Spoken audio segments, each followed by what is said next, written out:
How many people do you know who'd like to drive a train? Well, although they may not admit it, I'm sure they'd love to be sitting where I'm sitting, because I'm in the driving seat of a legend.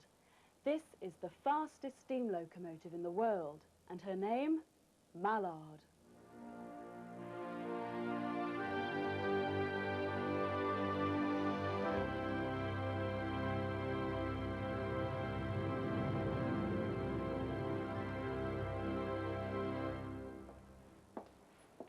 Mallard is just one of over 100 locomotives in the care of the National Railway Museum, and at any one time you'll find 60 or so here in York, together with coaches and clocks, tickets and timetables, in fact all the paraphernalia that go to make the railway what it is.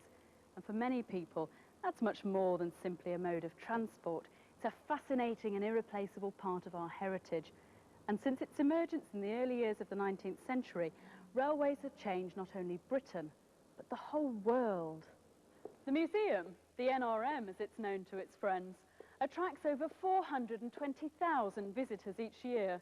From the earliest days of the railway pioneers to the very latest in modern technology, there's something here for everyone. And with many of the special exhibitions changing on a regular basis, you can come back again and again and still find something new.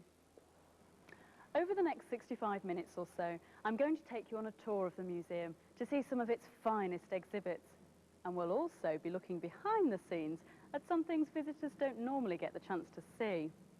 So, let's start with the steam locomotives, and the oldest in the museum, the Agenoria. This strange-looking machine was built in 1829 and worked at the Shut End Colliery in Staffordshire, hauling coal trucks from the pit head to the nearby canal at a leisurely walking pace. Its design is typical of locomotives in the early 19th century, but just look at this complicated array of levers and rods required to transfer the power from the vertical piston down to the wheels. And, taking a look at the boiler, you can see that it's just a large cylinder with a single flue running through the water space. It's not a very efficient method of producing steam.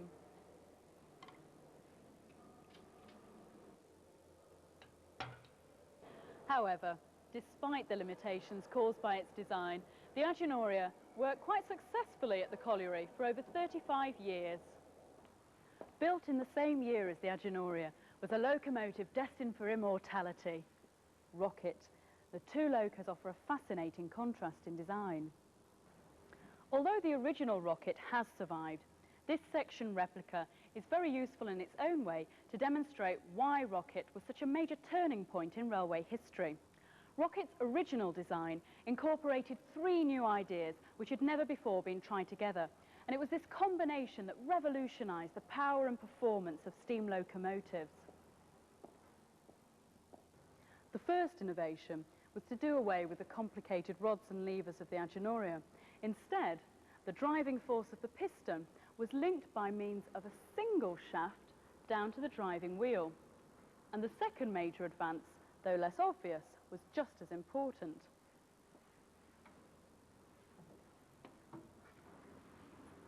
Looking inside the firebox, easy to do in this section replica, you can see a number of small tubes. Now these tubes, in common with the Agenoria's single large tube, were responsible for taking the hot gases from the locomotive's fire through the water-filled boiler. And when you've got a lot of tubes, you've got a dramatic increase in the heated surface area, which results in a far higher rate of steam production. The third and final innovation was all to do with the use of the exhaust steam. Now in the early locomotives, the exhaust steam from the cylinder was simply released into the atmosphere, and like a car with no silencer, this was very inefficient and also very noisy. Well, the problem was overcome by diverting the steam out up through the chimney. But the designers of Rocket also realised that they could harness this exhaust steam, further improving the efficiency of the locomotive. And this was done by directing the steam through a narrowing pipe, or blast pipe, in the base of the chimney. The blast pipe had the effect of creating a strong draft at the end of the boiler tubes that in turn drew hot gases from the fire through the tubes, increasing the boiler's ability to produce steam. So, the harder the locomotive worked, The more hot gases were drawn through the boiler, more steam was produced, and the harder the locomotive could work. And it really did work. This is the museum's working replica of Rocket, and it's steamed up regularly for museum visitors. Well, my driver today, well, I'm lucky to have with me Richard Gibbon, the head of engineering here at the NRM. So take her away, Richard.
Well, that was a very exhilarating experience, even if it's only going at 10 miles an hour. Isn't that brilliant, Richard? Yes, it's a fine machine. And the important thing about this, Lucy, is that these three principles that occurred for the very first time in Rocket, the inclined cylinders, the multitubular boiler, and the blast pipe, were worked on for the next 140 years to develop the steam locomotive to the middle of the 20th century, by which time it had become a finely perfected machine. Follow me back into the museum and let's go and have a look at one. Fantastic. Okay, so here we are, the very heart of the matter. We're in the firebox of the final development of the British steam locomotive. This is a mid-20th century steam locomotive which has been cut in half, and we can see all the things that we learned about on Rocket. I'm standing actually in the firebox where the coal burns to produce the heat. The firebox is a square room about the size of a small kitchen, and it's surrounded by water here at the sides, over the roof here, down the front, and on the floor here we have fire bars, and the coal is thrown through by the firemen from the tender onto the fire bars, and as the air comes up through underneath, the fire burns and produces flames which come up and through all these tubes which we see at the front of the firebox. These tubes are surrounded by water, and like the elements in a kettle, as the flames go through the tubes, so the heat is given up to the water and the steam collects in the space above. We're going to go through into the boiler now so that we can explain that in more detail. Here are the tubes that we saw coming out of the firebox. I'm standing here now inside this giant kettle, which of course wouldn't be possible when the locomotive was in steam. We've got a water level at this point here, and the fire is coming through these 200 tubes and passing forwards to the front end. Here is the highest point on the boiler. This is called the dome, and inside the dome there is a large tap called a regulator, which the driver has control of. Being a kettle, but a kettle with the lid firmly jammed on, the steam is accumulating in this space up here. And when the driver wants to make the engine go, he operates this large tap, and the steam is taken from the highest point on the boiler and fed forward to the front of the engine, to the cylinders where all the work's done. Right, here we are in the smoke box of the locomotive. This is where all the hot gases end up coming through those tubes we saw earlier. The steam that the driver has allowed to come through from the top of the boiler is fed into a manifold at the front here, and after the steam has been back to the fire to be reheated, it's gathered together and distributed to the three cylinders through these three steam pipes. The steam is shown in the pink colour here, and the high pressure, high temperature steam is taken down to the cylinders. The hot gases in the meantime come through the tubes, having done their work, and then up through the chimney, which is sitting on top of the smoke box here.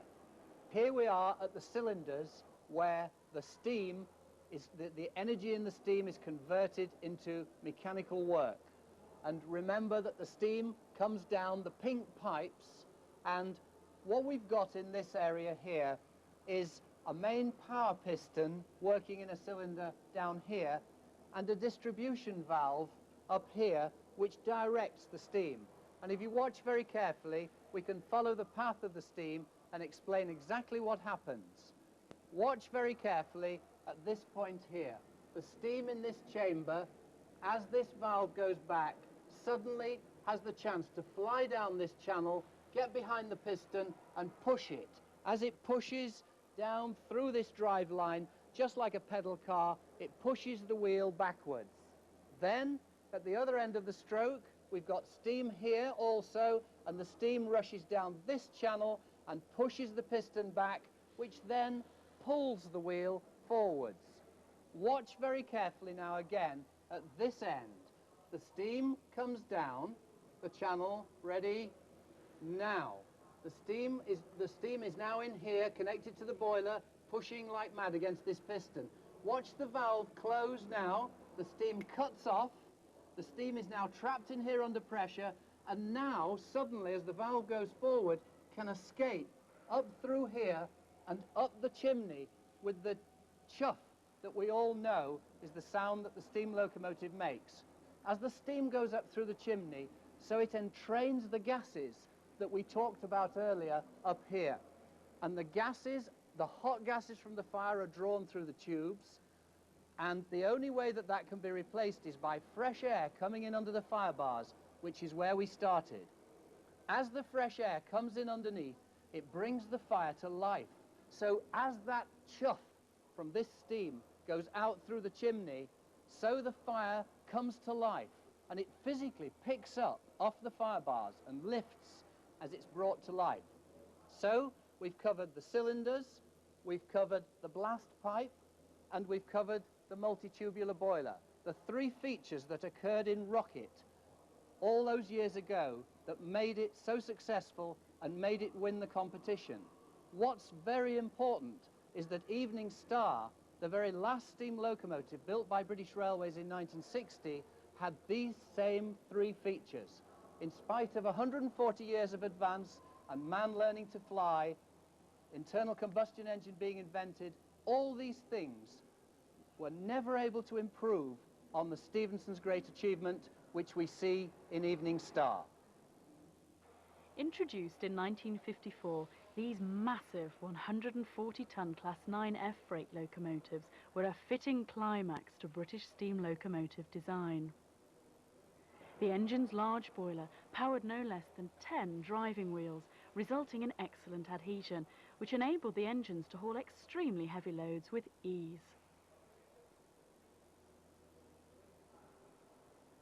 Number 9 Treble 20 was the last steam locomotive built for British Railways, leaving Swindon Works in March 1960, and as a tribute to her place in railway history, she was named Evening Star.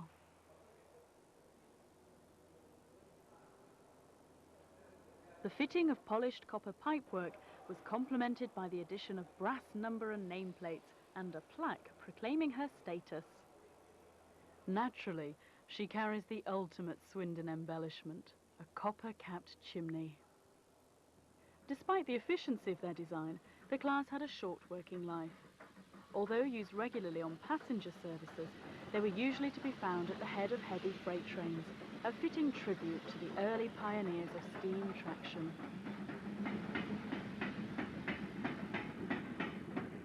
Of course, even as Evening Star was on the drawing board, the steam locomotive's days were numbered.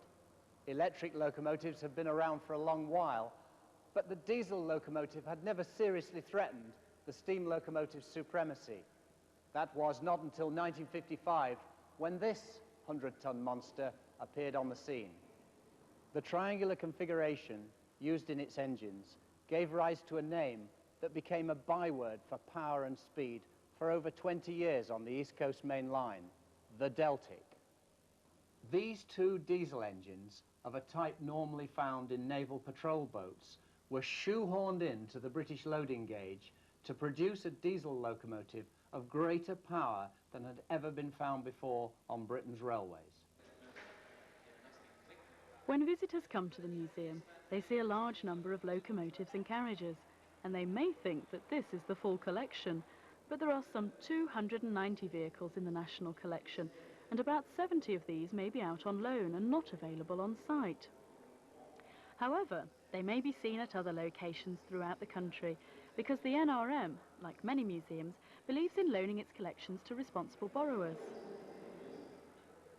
The museum believes that every person, especially those who have never seen steam locomotives working, has the right to see, feel, hear and sense steam locomotives at work in the environment for which they were designed.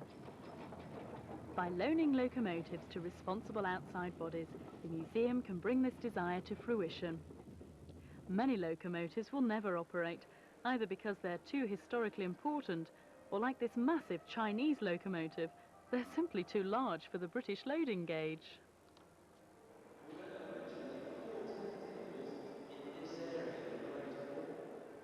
An excellent example of a locomotive that has operated successfully on preserve lines and has even been used for footplate experience courses is the XLMS Duchess of Hamilton. The NRM's voluntary support group, the Friends of the National Railway Museum, originally restored it to full working condition. Another loaned locomotive is the ex-Southern Railway King Arthur class number 777, Sir Lamiel. This powerful and versatile locomotive has been restored to working order by the operating group, and at the end of the loan period will be returned to the museum in first-class condition.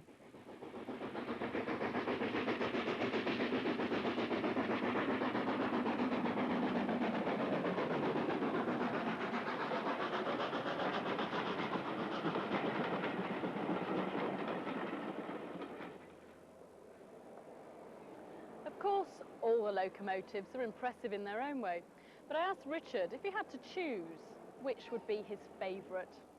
You ask which is my favourite locomotive, it has to be the Stirling Single, this one here, 1870, the pinnacle of engineering excellence for me, but especially important because of its juxtaposition with Hardwick here on the other side. These two locomotives actually were racing against each other in the 1890s, one up the west coast and one up the east coast, trying to get the fastest times between London and Aberdeen.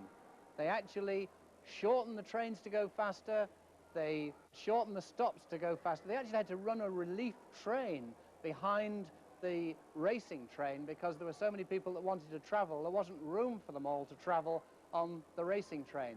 But they went faster and faster, racing against each other, and both these locomotives were the company's best version of what they'd got to try and go faster. So here we have the engineer's machine. This is full of function rather than form. It's built to a price, it's built meanly and sparely, and there is very little actual extra decoration on it. And this locomotive, this actual locomotive, performed superb high-speed running on the racing trains. Now, if we move across to the Stirling Single, suddenly everything's different. We've got this very large driving wheel, but look at all this redundant engineering. None of it necessary for the locomotive to do its job. These beautiful radii, the domed ends, all the fancy bits on the steps. This was designed by a clergyman's son who believed that the steam locomotive was an object of great beauty, and if it looked right, it would go better. He was, in fact, very wrong. And the interesting bit about it is that you'll see that this locomotive has no dome on top of the boiler. There is no high point for the steam to collect in. Driving a steam locomotive is like driving a bath of water down the street. If you brake hard, the water all slops out over the taps. If you accelerate, it all comes out over the other end. What you really need is to collect the steam from above the water in a single place. And what you do is put a bump on the top of the boiler, like all the other boilers in the museum, And like Rocket had at Rain Hill, a bump on the top with a pipe up inside it collects the steam. Patrick Stirling, the clergyman's son who designed this locomotive, abhorred domes. He thought they were dreadful things, and he wouldn't have a dome on one of his locomotives.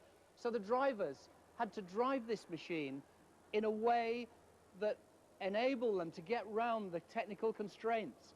Here we have the form of the object is actually compromising its function.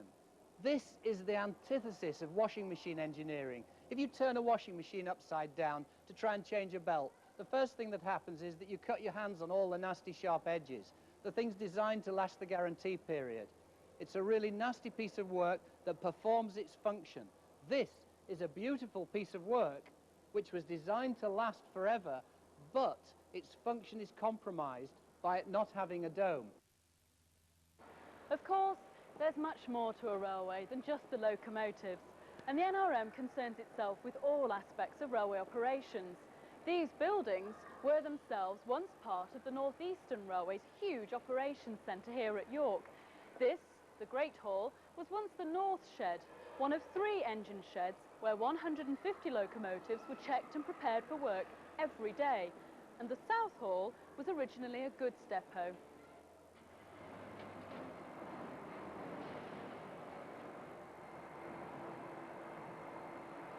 Well, you won't find many of these on today's railways, but the turntable was once a vital part of railway operations, allowing the steam engine to turn around for the return run back to the home depot. The engine shed here at York is a fine example of the roundhouse system, where each locomotive sits on its own length of track so that it can move in and out of the engine shed without disturbing the other locos. It simply moves onto the turntable and then off up the main line.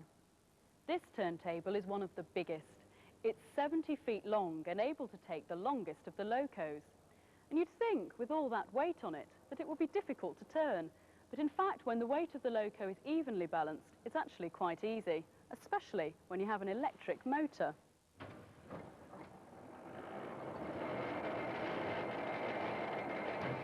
Well, there's one thing that the early locomotives could not cope with, and that was hauling trucks up a steep slope. To solve this problem, railway engineers turned to existing technology, and what they came up with was a stationary steam engine which pulled the trucks up the gradient by means of a rope attached around a drum. This is the Weatherhill winding engine, dating back to 1833, and for many years it was in use at the Stanhope Quarry, hauling trucks up a 1 in 12 incline on the first part of their long journey from the quarry to the rapidly expanding ironworks in the northeast of England. The machine was controlled by the engine man from this platform, and although it seems a little precarious now, he would have walked out onto it from the first floor of the engine house.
Now here's something on a smaller scale.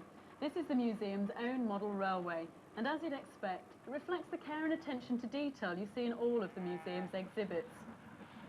Running automatically for 8 hours a day, 7 days a week, this superb O-gauge railway has everything, including its own pub.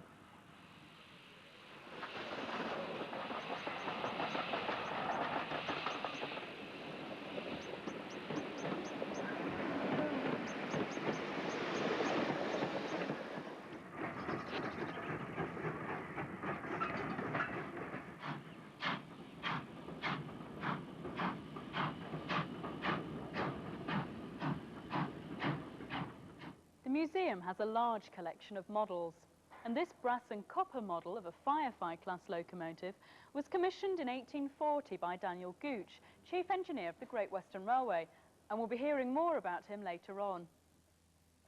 It's one of the finest examples of model-making craftsmanship in Victorian England.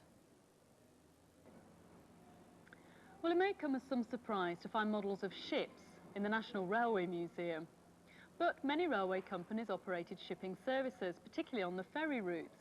This particular model was built by Thornycrofts of Southampton, who also built its full-size counterpart in 1924 to operate between Portsmouth and the Isle of Wight. Well, now we've moved right up to date, and the opening of the Channel Tunnel marks a new era in Britain's railway operations. It rightly deserves its place at the National Railway Museum. Well, of course, they couldn't fit the entire tunnel in here, but this section shows how it's constructed from segmented rings of concrete, and you can also see a mock-up of a Eurostar cab. It's impressive, but not quite as impressive as the real thing.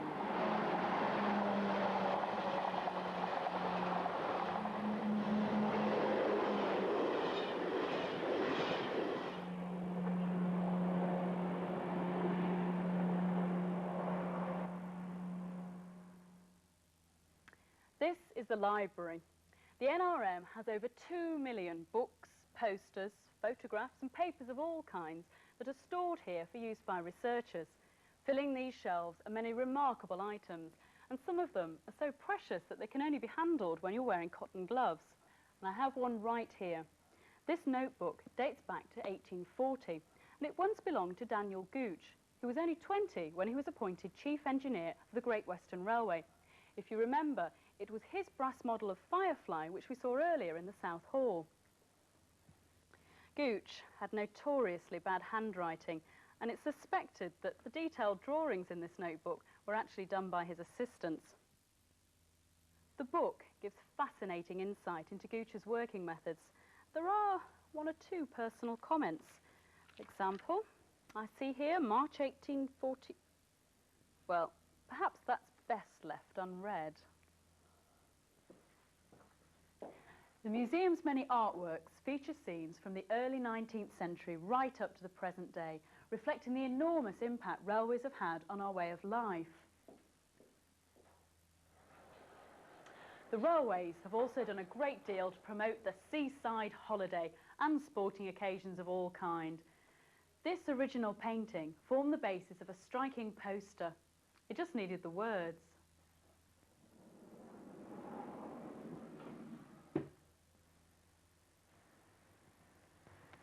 In the 1920s and 30s, the railways commissioned the best commercial artists of their time, and the results are truly impressive. Sir William Orpen's striking interpretation of The Night Mail, The Engine Men in 1924 contrasts with a more traditional style employed by Murray Secretan. British Railways continued the practice, and Jack Marriott's 1949 painting of Oldbury Village is a superb example of the railway's relationship with the world of art. From representations of railways in art, we turn to photographs, and this superb album dates back to 1867. It has some of the earliest photographs of navvies at work, constructing bridges, tunnels and cuttings.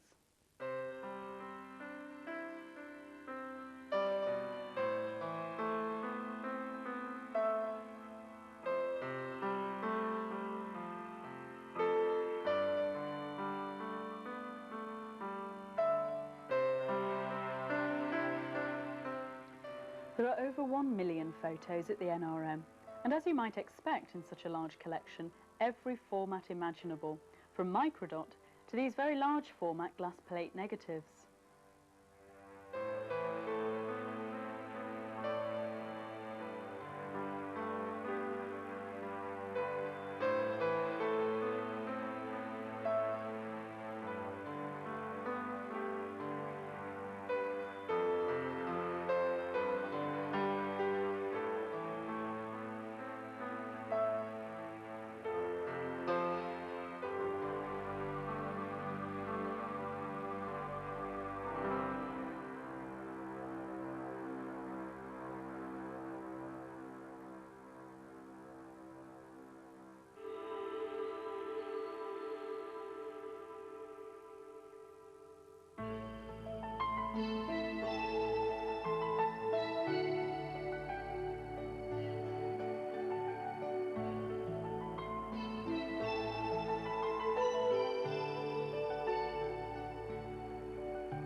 NRM has such a vast collection of railway items that not all of them can go on display at once.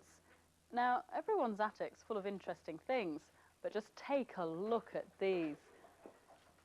They're all fascinating in their own way. Each one has a story to tell, and they all have a place in railway history. And not just railway history. Some of the items in this store have had a part to play in world history. Take this, for example. I'm sitting in the chair which belonged to General Dwight D. Eisenhower from his personal railway coach in World War II. And this chair has witnessed some of the most momentous decisions to be taken in this century as Eisenhower met with Winston Churchill and other wartime leaders in 1944 to plan the final phases of the war.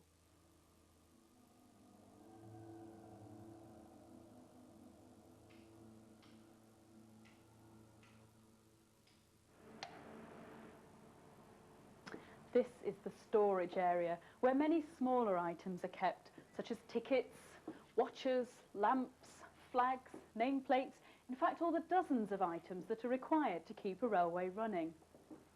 These racks hold the nameplates of steam and diesel locomotives, reminders of a vanished era.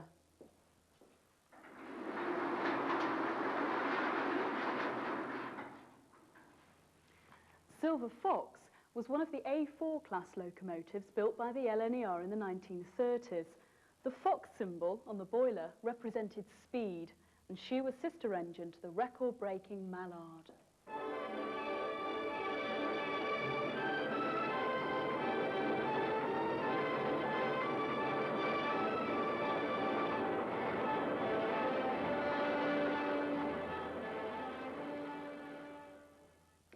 There are all sorts of subjects covered by notices and signs.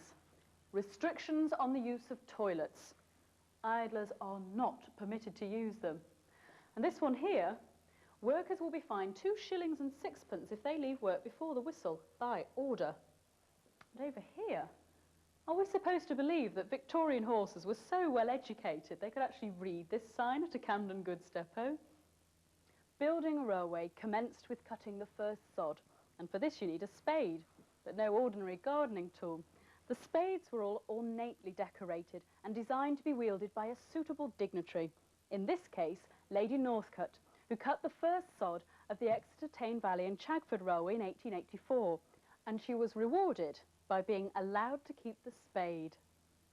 Some railways went even further and cut up the first sod as if it were a wedding cake and put it into presentation boxes for VIPs. Here's a piece of the first sod of the Hull, Barnsley and East Riding Junction and Dock Company, cut on the 15th of January 1881. From spades to walking sticks, and this beauty belonged to Eisenbar Kingdom Brunel, a man of immense achievements. But there's one battle he didn't win, and that was the Battle of the Gauges. The Great Western Railway broad gauge of 7 foot and a quarter inch failed in its challenge to the standard gauge of 4 foot 8.5 inches. But Brunel was a practical chap, and his walking stick was designed to convert to a track gauge for his railway. Well, there's one subject that's been the butt of 1,000 jokes: railway catering. But all this is about as far away from a toasted sausage sandwich on a paper napkin as you can get. For example, take a look at this. This wonderful dinner plate comes from the Company Director's Saloon of the Manchester, Sheffield and Lincolnshire Railway. And just imagine eating your Danish pastry off it. Well, the railway certainly knew how to cater for their customers. The Great Western Railway provided these quart pewter tankards, although they are perhaps outmatched by this, a wonderful 3-handled punch cup from the Grand Hotel at St Pancras Station. However, nothing could surpass the elegance of this hot water samovar from a refreshment room on the Great Central Railway. Unfortunately, things don't seem quite so elegant as we move into more recent times. Silver gives way to plastic. And how many of you remember these? The infamous plastic coffee cups. Well, even they have found their way into railway history. The museum has over 300 coaches and other items of rolling stock, many of which are on display here in the South Hall, where the atmosphere of a Victorian station has been wonderfully recreated. And here we have nothing less than the very epitome of luxury travel, the Pullman coach. Topaz, built in 1913, ran on the South Eastern and Chatham Railway, and it's a superb example of the vanished age of Edwardian elegance. From the comfort of their velvet armchairs, the traveller can admire the intricate veneers and inlays, these lovely brass lamps with their silk shades, and if you're in need of refreshment, a simple touch of the button summons the attendant for afternoon tea. The Edwardian elegance of Topaz is in marked contrast to an altogether more unusual example of rail luxury that was once available to international travellers, the Wagon Lee sleeping car. The strong continental appearance of the Wagon Lee intrigues many visitors, and as the Eurostar has dramatically shrunk journey times, the concept of sleeping en route from London to Paris is a reminder of a more leisurely age. Although sleeping cars were commonly used throughout Britain, only these cross-channel coaches carried multilingual signs and displayed instructions on how to fit life jackets.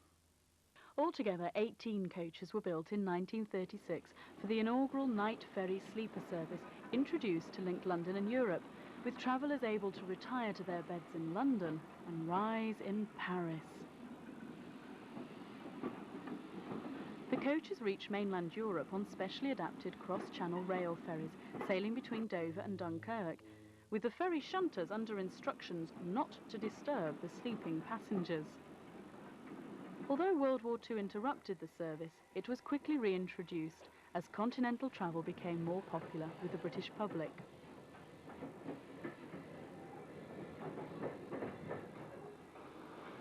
However, in the 1960s and 70s, the appeal of car and air travel rose rapidly, and in 1980, the night ferry finally ceased, bringing to an end one of Britain's most exotic and fascinating rail services.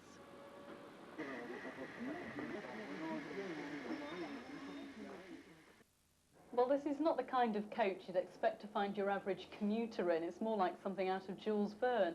I've got Richard here to explain exactly what it is. Richard? Well, this is called a dynamometer car, and a dynamometer car is really a mobile laboratory, and it's used to test all the different parameters that come out of a steam locomotive and to assess its performance. It looks incredibly complicated, but it's actually fairly straightforward. If we try and imagine that the coach is really a big spring balance between the engine and the train, and when the engine pulls hard on this carriage, then this giant spring that's underneath the floor drives this pen backwards. So as the engine pulls harder, so this pen moves. Now in front of us, we've got a table with rollers either side.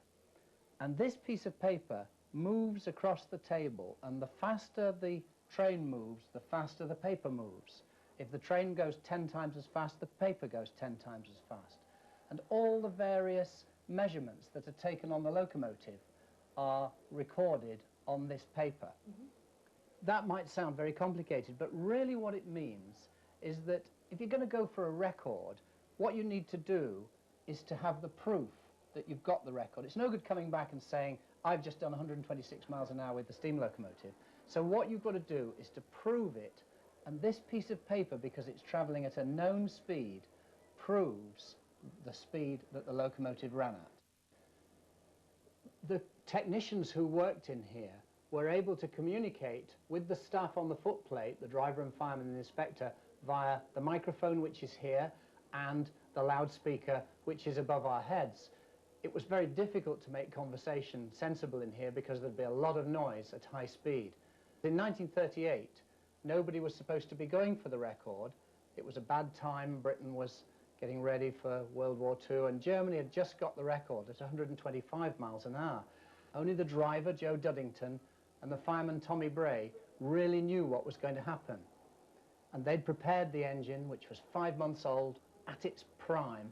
The engine was, if it had been 5 hours old, it would have been tight. If it had been 5 years old, it would have been slack, but 5 months old, perfect.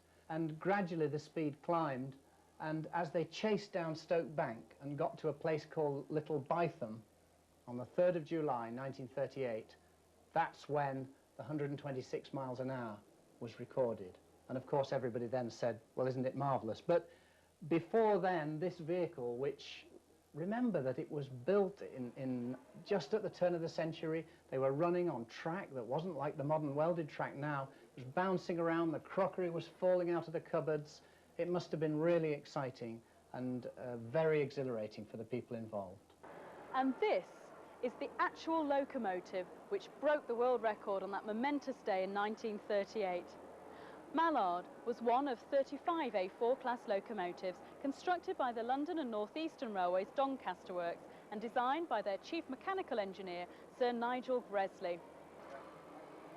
The futuristic streamlined casing captured the public's imagination, and from their introduction in 1935, the class proved to be an outstanding success, allowing the acceleration of express services to Leeds and Edinburgh. When Mallard entered service in 1938, the A4s had become established as the racehorses of the East Coast Main Line, regularly reaching speeds of over 100 miles per hour with apparent ease. The early summer of 1938 saw regular test trains powered by the A4s, but on Sunday the 3rd of July that year, Sir Nigel Gresley had another test in mind. On the return journey to London, Grantham was passed at a leisurely 24 miles per hour, but within 10 minutes, Mallard's phenomenal acceleration had whisked her 240-ton train to over 100 miles per hour. With her huge driving wheels revolving at an incredible 8 times per second, Mallard roared down Stoke Bank, setting a world record for steam traction that is unbroken to this day, 126 miles per hour. In 1948, commemorative plaques were fitted to Mallard's streamlined casing, detailing her achievements in attaining the highest recorded speed for a steam locomotive. Finally, in April 1963, after covering almost 1.5 million miles, Mallard was withdrawn from service. But her unique place in railway history guaranteed her survival, and her restoration to the original garter blue livery is a fitting tribute to the world's fastest steam locomotive.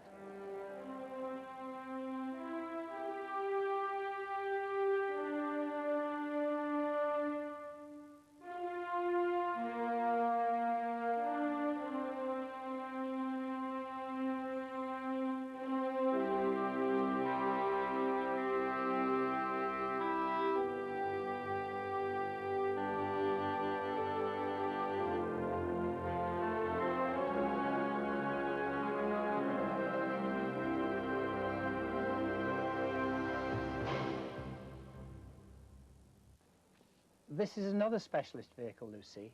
This is a post office on wheels, and this was used by the railway to deliver mail. This vehicle is 1883, and the way it all works is shown beautifully in the film Night Mail. But what was really happening is that the people who were sorting were sitting at these desks, going through the bags of mail that they'd got from the terminus and sorting them out into their various destinations.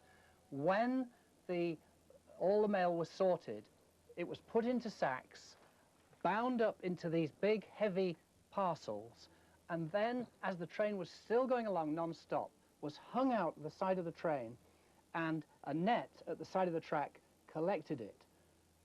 That wasn't the end of the story, though, because also hanging at the side of the track were other towns' mail hanging out, ready for this train to collect. So the process went on all the way through the journey, and it was so complicated that, in fact, there were things like mail for Ireland was still being sorted as the trains were going up to Scotland and dropped off part way up the journey. Wow. So it could go across to Ireland. So the whole process saved time and caused the Royal Mail to be delivered much faster than it would have been by just sorting it at the end and then putting it on the train. From the pure functionality of the travelling post office, let's move just a little bit more upmarket. Well, no matter how luxurious first-class travel claims to be, nothing can compare with the special saloons built for our kings and queens. These fabulous palaces on wheels are one of the most popular items here at the NRM. It's pretty obvious to see why. Now normally, members of the public aren't allowed to enter these vehicles, but today I'm fortunate in having special permission to show you inside. As we saw earlier in the library, great care is taken to protect the museum's unique exhibits, so anyone who enters the royal coaches must wear these protective overshoes. This is the special saloon used by Queen Adelaide, widow of King William IV, on the London-Birmingham Railway in the early 1840s. Not the sort of thing you'd see at Euston today. This delightful four-wheeled vehicle is the oldest with royal associations anywhere in the world. It's actually 3 separate compartments, which very much reflect the stagecoach design that railway carriages were based on at that time. Right here we have a special observation compartment. This is the day compartment. At the back here is the sleeping compartment.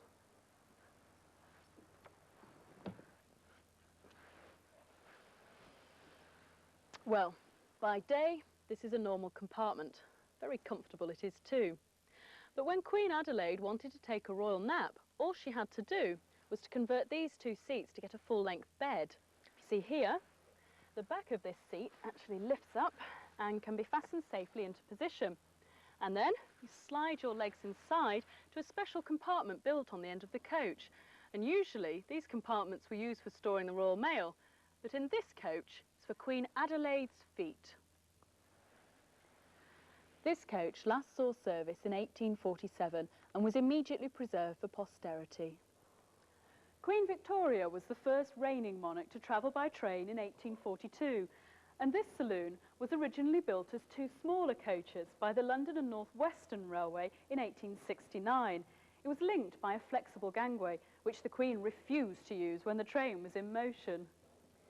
When the train was modernised in 1895, because Queen Victoria was so fond of the 2 coaches, the railway companies, eager to please, agreed that the 2 could be combined together into 1 unit, and you can still see where the joint is. OK, so now let's take a look inside and see what it's like.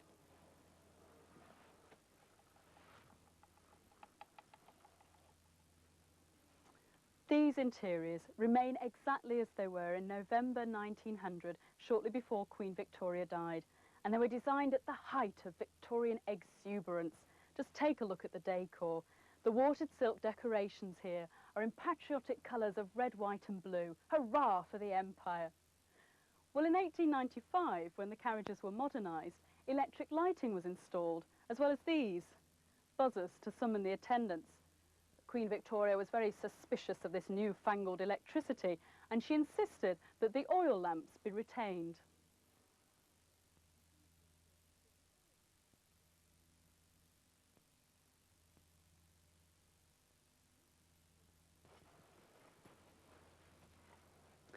This is the Queen's toilet compartment, and as you can see, its decoration matches that of the day compartment, with the blue damask and brocade. And of course, only Queen Victoria was to use these facilities. The attendants and ladies in waiting had to use their own.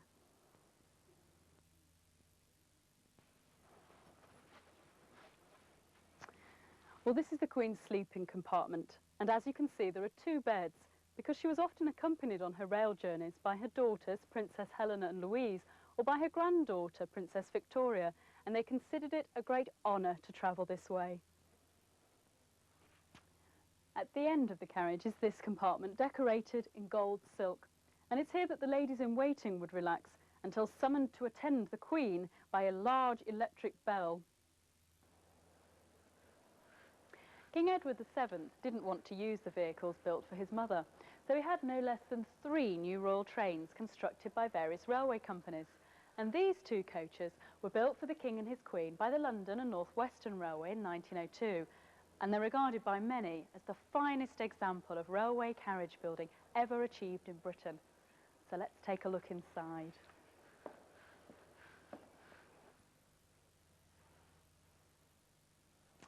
Well, here in the Queen's Saloon, isn't it lovely? The walls are finished off with white enamel. The furniture is satin wood inlaid with ivory, and all the upholstery is in various shades of green, as is the carpet. And the green colour scheme is softened by the pelmeted and tasselled curtains around the room. The saloon is fitted with electric lights, a 3-speed pivoting fan, and a bank of electric controls by the door. Fans, lights, and of course 2 bells for summoning your attendants and ladies in waiting. These royal saloons were the first to be fitted with a bathroom. The original bathrooms were fitted in 1915 with silver-plated baths, and then in 1941 these were replaced with the ceramic baths that you see here. This was so that the King and Queen could travel the country in relative comfort, sometimes for days on end. Look at the red line. Tradition has it that this was a wartime economy measure, a 5-inch water depth, but it's equally likely that it's the safe filling depth for a bath in a moving train so that water doesn't slosh out onto the carpet. The King and Queen saloons are very similar in layout and furnishings, with both having their own bathroom and bedrooms that are bright and spacious. The white wall finishes help to create the impression of space within the carriages, an impression that is enhanced by the fine furniture provided by Waring of London, who also furnished the 1893 Royal Yacht Britannia. In the King's sitting room are a comfortable settee, armchairs, and his writing desk, and who knows what important letters were penned here. The telephone could be used within the train at any time and was connected to a landline when the train was at rest. The refinement of a radio was added in 1935, with speakers and volume controls positioned at appropriate places in each compartment. The King's day saloon and bedroom are slightly smaller than those provided for the Queen. This was as a result of the creation of a smoking compartment at the end of the King's saloon.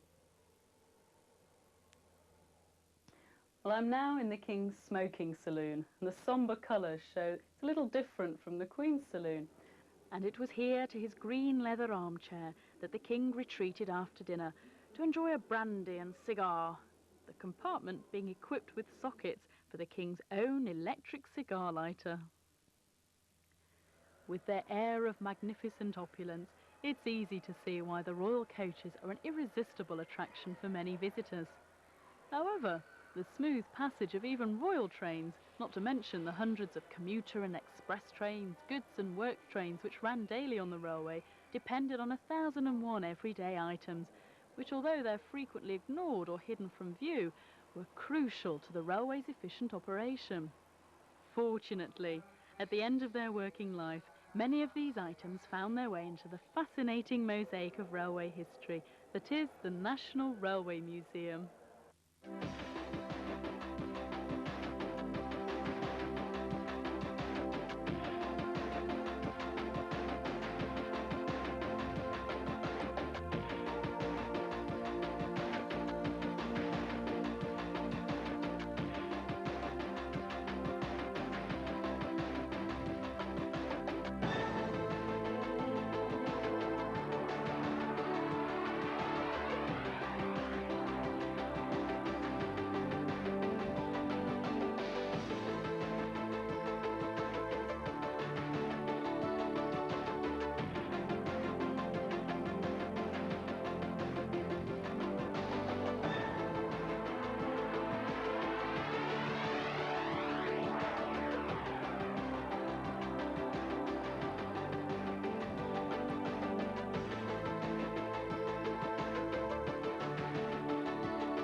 Well, I've spent a complete day here, and I feel I've hardly scratched the surface of the fascinating world of railways.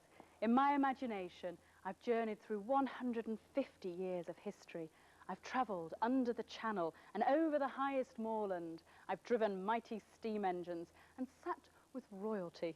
Where else could I have done this than at the National Railway Museum? Let's come back again soon.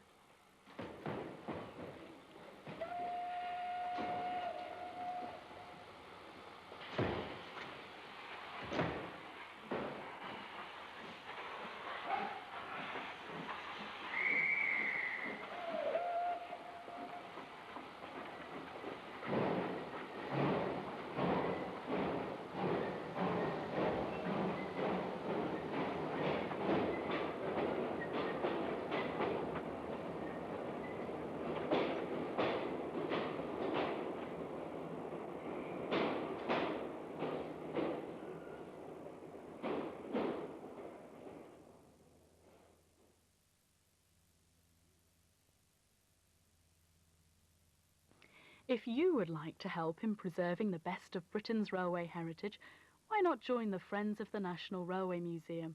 For more information, write to the Friends Office, National Railway Museum, Lehman Road, York, Y026 4XJ,